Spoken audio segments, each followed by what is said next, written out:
வேம்புலி செய்த வேலை தாவைக்க நிர்வாகிகளுக்கு எப்போது ஒழுக்கத்தை சொல்லித் தருவார் முதல்வர் விஜய்? ஆலந்தூரில் கணவனை இழந்த பெண்ணுக்கு பாலியல் தொல்லை அளித்ததாக தாவைக்க நிர்வாகி வேம்புலி மீது போலீசார் வழக்கு பதிவு செய்துள்ளனர். தனிமனித மற்றும் சமூக ஒழுக்கம் குறித்து மேடையில் பாடம் எடுத்த முதலமைச்சர் ஜோசப் விஜய் தனது கட்சி நிர்வாகிகளுக்கு எப்போது தனிமனித ஒழுக்கத்தை சொல்லித் தருவார் என அரசியல் தலைவர்கள் கேள்வி எழுப்பியுள்ளனர். சென்னை ஆலந்தூர் மாதவபுரம் பகுதியைச் சேர்ந்த பெண் 160வது வட்ட மகளிர் உடற்பயிற்சி மையத்தின் பொறுப்பாளராக பணிபுரிந்து வருகிறார். தனது கணவர் உயிரிழந்த நிலையில் தனியாக வசித்து வருவதாக கூறப்படுகிறது. இந்த நிலையில் தமிழக வெற்றிக் கழக ஆலந்தூர் வடக்கு பகுதி செயலாளராக இருந்து வந்த வேம்புலி என்பவர் அந்த பெண்ணுக்கு தொடர்ந்து செல்போன் மூலம் ஆபாச மெசேஜ்களை அனுப்பி வந்ததாகவும், தற்போது தமிழக வெற்றிக் கழகம் ஆட்சி அமைந்துள்ளதால் உன்னை பணியிலிருந்து நீக்காமல் இருக்க நான் உதவுகிறேன் என அனிதாவிற்கு தொடர்பு கொண்டு தொல்லை செய்ததாகவும் கூறப்படுகிறது. மேலும் வேம்புலி அந்த பெண்ணுக்கு பல்வேறு வகையில் தொல்லை கொடுத்து வந்ததாகவும் கூறப்படுகிறது. இந்த நிலையில் கடந்த 2 நாட்களுக்கு முன்பு நள்ளிரவு நேரத்தில் அந்த பெண் வீட்டில் தனியாக இருப்பதை அறிந்து கொண்டு வேம்புலி அவரது வீட்டிற்குள் அத்துமீறி நுழைந்து பாலியல் தொல்லை அளிக்க முயன்றுள்ளார். இதனால் அதிர்ச்சி அடைந்த அந்த பெண் கத்தி கூச்சலிட்டுள்ளார். இதையடுத்து வேம்புலி அங்கிருந்து தப்பிச் சென்றதாக கூறப்படுகிறது.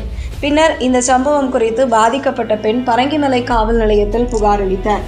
புகாரை விசாரித்த போலீசார் தமிழக வெற்றிக் கழகத்தின் நிர்வாகி வேம்புலி மீது பெண்களுக்கு எதிரான வன்கொடுமை தடுப்புச் சட்டம், பாலியல் தொல்லை அளித்த ஆகிய 2 பிரிவுகளின் கீழ் வழக்கு பதிவு செய்து விசாரணை நடத்தி வருகின்றனர். இந்த விவகாரம் அரசியல் வட்டாரத்தில் பெரும் பரபரப்பை ஏற்படுத்தியுள்ள நிலையில் தாவேக கட்சிக்கு அவப்பெயர் ஏற்படுத்தும் வகையில் செயல்பட்டதாக கூறி ஆலந்தூர் வடக்கு பகுதி செயலாளர் பொறுப்பு உள்ளிட்ட அனைத்து அடிப்படை உறுப்பினர் பொறுப்பு பதவிகளிலிருந்து வேம்புலியை நீக்கம் செய்து சென்னை புறநகர் மாவட்ட செயலாளர் MLA சரவணன் நடவடிக்கை மேற்கொண்டுள்ளார்.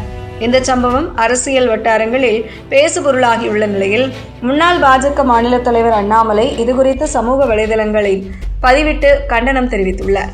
அதில் தாவேக ஆலந்தூர் வடக்கு பகுதி செயலாளர் வேம்புலி என்ற நபர் கணவரை இழந்து தனியே வசிக்கும் பெண்ணின் வீடு புகுந்து பாலியல் அத்துமீறலில் ஈடுபட்டுள்ள செய்தி மிகுந்த அதிர்ச்சி அளிக்கிறது. பெண்களின் பாதுகாப்பு குறித்து தாவேக தலைவர் முதலமைச்சர் விஜய் கூறி வரும் வாக்குறுதிகளுக்கு நேர்மாறாக உண்மை நிலை இருப்பது மிகுந்த ஏமாற்றம் அளிக்கிறது. திமுக ஆட்சியில் நடைபெற்ற பெண்களுக்கு எதிரான குற்றங்கள் தற்போதைய ஆட்சியிலும் குறையவில்லை. இதுபோன்ற கடுமையான குற்றங்களில் ஈடுபடும் தைரியம் இவர்களுக்கு எங்கிருந்து வருகிறது? சமூக விரோத செயல்பாடுகளுக்கு அரசியல் அடையாளம் பாதுகாப்பாக இருக்கக்கூடாது என்பதை முதலமைச்சர் உறுதி செய்ய வேண்டும். குற்றவாளி மீது கடுமையான நடவடிக்கை எடுக்கப்பட வேண்டும் என்று வலியுறுத்துகிறேன் என தெரிவித்துள்ளார்.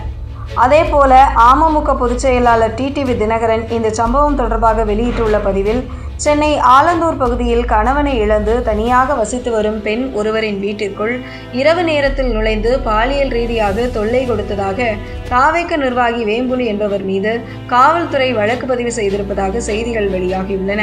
கடந்த சில தினங்களுக்கு முன்பாக சிங்கப்பெண் சிறப்பு அதிரடிப்படையை தொடங்கி வைத்து தனிமனித மற்றும் சமூக ஒழுக்கம் குறித்து மேடையில் பாடம் எடுத்த முதலமைச்சர் ஜோசப் விஜய் தனது கட்சி நிர்வாகிகளுக்கு எப்போது தனிமனித ஒழுக்கத்தை சொல்லித் தருவார்?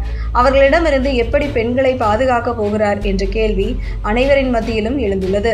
வழக்கு பதிவு செய்யவும் விசாரணை நடத்தவும் அதிகாரம் இல்லாத வகையில் அமைக்கப்பட்டிருக்கும் சிங்கப்பெண் சிறப்பு அதிரடிப்படையால் பொதுமக்கள் அதிகளவு கூடும் இடங்களில் விழிப்புணர்வு என்னும் பெயரில் ரீல்ஸ் போட மட்டுமே தவிர குழந்தைகள் மற்றும் பெண்களுக்கு எதிரான குற்றங்களை அடியோடு தடுக்க முடியாது என்ற விமர்சனங்களும் எழத் தொடங்கியுள்ளது.